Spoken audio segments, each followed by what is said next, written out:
हम बात करेंगे इसके सेल्यूलोजिक डेरिवेटिव्स की। तो चूँकि 3 डेरिवेटिव आपको बताए गए हैं कि जब हम सेल्यूलोज की क्यूप्रस अमोनिया के साथ रिएक्शन करवाते हैं तो हमें रेयॉन मिलता है, और जब हम सेल्यूलोज की अल्कोहल के साथ रिएक्शन कराते हैं तो ईथर लिंकेज और एस्टर की प्राप्ति होती है। अब हम इसके बाद कुछ और डेरिवेटिव हैं सेल्यूलोजिक डेरिवेटिव्स की, उनकी बात करेंगे। तो चूँकि हमने देखा कि 2 तरीके के हमें सेल्यूलोजिक डेरिवेटिव मिल रहे हैं, कब? जब हम अल्कोहल से रिएक्शन करा रहे हैं। एक सेल्यूलोज एस्टर मिल रहा है और दूसरा हमको मिल रहा है सेल्यूलोजिक ईथर। ठीक है, तो हम इसको देख लेंगे, इसका क्लासिफिकेशन किस तरीके से ये वर्क कर रहा है। तो जो सेल्यूलोज ईस्टर है ये फिर फर्दर 2 टाइप्स में विभाजित किया गया है। पहला हमारा इनऑर्गेनिक और दूसरा हमारा ऑर्गेनिक, अकार्बनिक और कार्बनिक ईस्टर। तो इनऑर्गेनिक में जो हमारे सेल्यूलोज हैं, जो प्रोडक्ट हैं वो कौन कौन से होते हैं? एक तो नाइट्रोसेल्यूलोज होता है, लेकर्स होते हैं, इंटरमीडिएट फिल्म फॉर्मेशन प्रोडक्ट्स होते हैं और कुछ स्मोकलेस पाउडर होते हैं। ये सारे इनऑर्गेनिक सेल्यूलोजिक एस्टर के अंतर्गत आते हैं। ठीक है, हम यहाँ पर क्लासिफिकेशन ऑफ सेल्यूलोजिक डेरिवेटिव्स की बात कर रहे हैं। तो सेल्यूलोजिक डेरिवेटिव्स को 2 भागों में बांटा गया था, एक तो सेल्यूलोज एस्टर और दूसरा सेल्यूलोज ईथर। ये कब मिलते हैं आपको? जब हम सेल्यूलोज की रिएक्शन अल्कोहल्स के साथ कराते हैं तो आपको इसके 2 डेरिवेटिव मिलते हैं, सेल्यूलोज एस्टर और सेल्यूलोज ईथर। अब इसको हमने फर्दर 2 टाइप्स में बांटा है, इनऑर्गेनिक और ऑर्गेनिक में। इनऑर्गेनिक में हमें nitrocellulose, Lakers, intermediate film formation, smokeless powders, ठीक है, ये सारे इनऑर्गेनिक सेल्यूलोजिक एस्टर होते हैं। और ऑर्गेनिक जो हमारे सेल्यूलोजिक एस्टर्स होते हैं उसमें हमारे एसीटेट, प्रोपायोनेट और ब्यूटाइरेट, ठीक है। तो ये हमारे कौन से हो जाते हैं? ऑर्गेनिक, एसीटेट, प्रोपायोनेट और ब्यूटाइरेट। तो ये हमारे सेल्यूलोजिक एस्टर कंप्लीट हो गए हैं। ठीक है, ये जो पूरा पार्ट है ये सेल्यूलोजिक एस्टर का है। अब हम यहाँ पर बात करेंगे सेल्यूलोजिक ईथर की। तो सेल्यूलोज ईथर भी हमारे जैसे सेल्यूलोज एस्टर थे 2 टाइप में बांटे गए थे, इनऑर्गेनिक और ऑर्गेनिक, उसी तरीके से सेल्यूलोजिक ईथर भी हैं, ये भी 2 भागों में बांटे गए हैं। ऑर्गेनिक सॉल्वेंट सॉल्युबल होते हैं और वाटर सॉल्युबल या एक्वस NaOH सॉल्युबल। यानी कि सेल्यूलोज ईथर को 2 भागों में क्लासिफाई किया गया है। ऑर्गेनिक सॉल्वेंट सॉल्युबल, मतलब जो ऑर्गेनिक सॉल्वेंट होते हैं उनमें सॉल्युबल हो सकते हैं, या फिर वाटर सॉल्युबल या एक्वस NaOH सॉल्युबल, मतलब या तो पानी में घुलनशील होंगे या फिर जलीय NaOH विलयन में।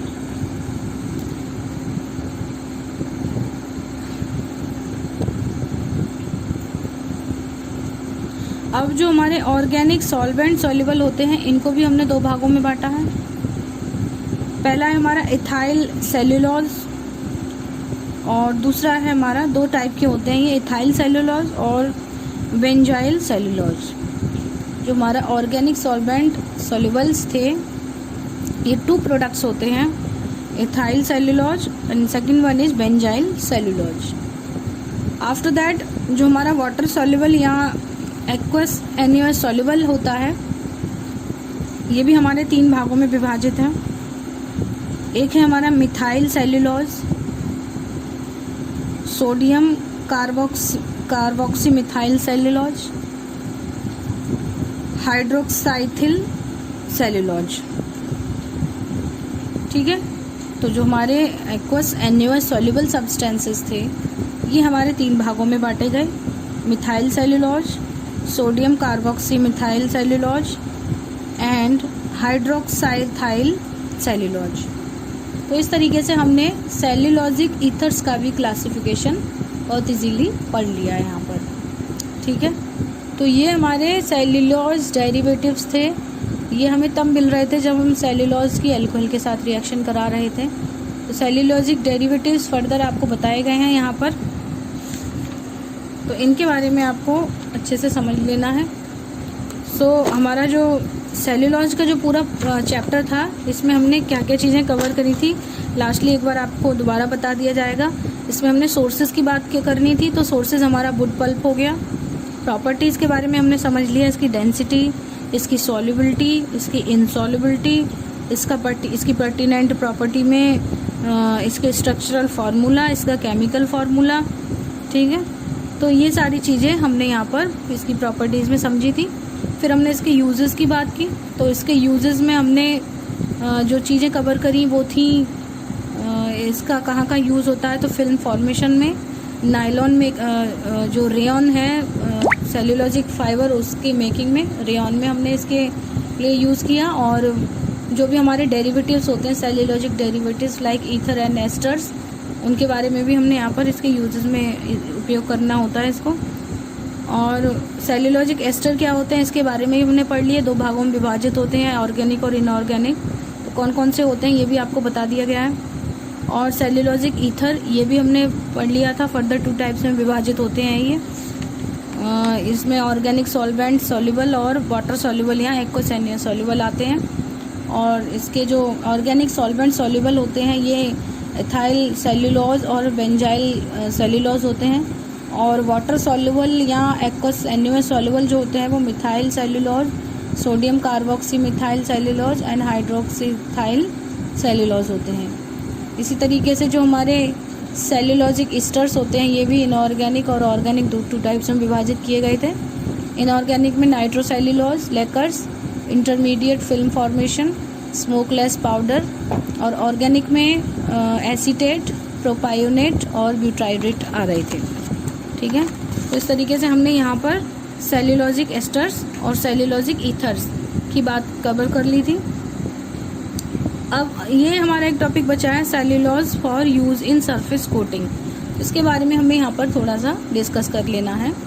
क्योंकि सेल्यूलोज एक हाइड्रोकार्बनिक सब्सटेंस होता है, इसके अंदर फाइब्रस प्लास्टिसिटी और प्रॉपर्टीज़ पाई जाती हैं। तो यहाँ पर हम इसको सरफेस कोटिंग में भी उपयोग करते हैं। सरफेस कोटिंग के तौर पर ये इसकी जो सरफेस की स्ट्रेंथ होती है उसमें ये काफ़ी अच्छा महत्वपूर्ण योगदान निभाता है। सेल्यूलोजिक की जो कोटिंग की जाती है सरफेस पे, वो सरफेस को मजबूती प्रदान करती है। लेमिनेशन के तौर पर भी सेल्यूलोजिक कोटिंग की जाती है। तो इस तरीके से जो इसका उपयोग होता है ये सरफेस कोटिंग में भी काफ़ी होता है, फिल्म फॉर्मेशन में और सरफेस कोटिंग में इसका उपयोग किया जाता है। ये एक ज्वलनशील पदार्थ होता है और क्योंकि ये एक हाइड्रोकार्बन का मिक्सचर है, इसकी जो केमिकल प्रॉपर्टी है उसके अंदर कार्बन के 6 एटम, हाइड्रोजन के 10 एटम एंड ऑक्सीजन के 5 एटम आ रहे हैं, तो जिसकी वजह से ये एक ज्वलनशील पदार्थ होता है, ठीक। और इसके बारे में और भी आपको हमने जो डिस्कस किए हैं वो इंट्रोडक्शन हो गया, इसका सोर्सेज हो गए, प्रॉपर्टीज़ हो गई, और इसके बाद इसकी प्रेपरेशन हो गई, कैसे हम इसको प्रिपेयर कर सकते हैं, और इसके यूजेस हो गए थे, और इसके डेरिवेटिव्स हो गए थे, डेरिवेटिव्स इसके कौन कौन से हो सकते हैं। फिर इसके बाद हमने इसके डेरिवेटिव्स की क्लासिफिकेशन की बात करी थी। तो ये ज़्यादा बड़ा चैप्टर नहीं है, बहुत छोटा सा चैप्टर है, तो इनके बारे में आपको बता दिया गया है। ये यूनिट हमारी अभी फिनिश हो गई है। अब इस यूनिट में ऐसा कुछ भी नहीं है, आप चाहें तो इसके स्क्रीनशॉट भी ले सकते हैं, स्क्रीनशॉट लेकर भी आप अपने नोट्स बना सकते हैं अपने तरीके से। हालांकि इस बार कोई ज़्यादा रिटन लिखित में परीक्षा नहीं होगी आप लोगों की, केवल आप लोगों को मल्टीपल चॉइस क्वेश्चन आएंगे। तो अगर आपको बेसिक नॉलेज अच्छी हो गई है तो आप मल्टीपल चॉइस क्वेश्चन को आसानी से चूज़ कर सकते हैं। मल्टीपल चॉइस क्वेश्चन का पैटर्न आपको बता ही दिया गया है। इसमें 4 ऑप्शन आपको मिलते हैं और 4 ऑप्शन में से कोई एक ऑप्शन आपको यहाँ पर सेलेक्ट करना होगा कि कौन सा ऑप्शन आपका सही है। तो इसके लिए आप सबसे इम्पॉर्टेंट चीज़ यह है कि आपको अपने सब्जेक्ट की नॉलेज अच्छी होनी चाहिए। आप जो सब्जेक्ट का परीक्षा दे रहे हो, जो अटैम्प्ट कर रहे हो, उसके बारे में आपको अच्छी नॉलेज होनी चाहिए। क्योंकि लिखित पेपर में ऐसा होता है कि हम थ्योरी लिखते हैं, लेकिन जब हम मल्टीपल चॉइस क्वेश्चन अटैम्प्ट करते हैं तो हमें पॉइंट टू पॉइंट पता होना चाहिए अपने टॉपिक के बारे में। अच्छे से क्वेश्चन को पढ़ें सबसे पहले, उसके बाद जो आपको ऑप्शन दिए जा रहे हैं उसमें से कोई एक ऑप्शन को आपको टिक करना है, सेलेक्ट करना है उस ऑप्शन को। तो इस तरीके से आप अपनी परीक्षा की तैयारी करें। नेचुरल एंड सिंथेटिक रेजिन बहुत इजी चैप्टर है, इसमें हमने कुछ नेचुरल रेजिन्स के बारे में, कुछ नेचुरल पॉलीमर्स के बारे में स्टडी कर ली है। अब हम सिंथेटिक रेजिन के चैप्टर से स्टार्ट करेंगे, बट इससे पहले कुछ नेचुरल रेजिन जो हमारे छूट गए हैं उनके भी वीडियो लेक्चर आपको प्रोवाइड करवाए जाएंगे। So thank you very much class.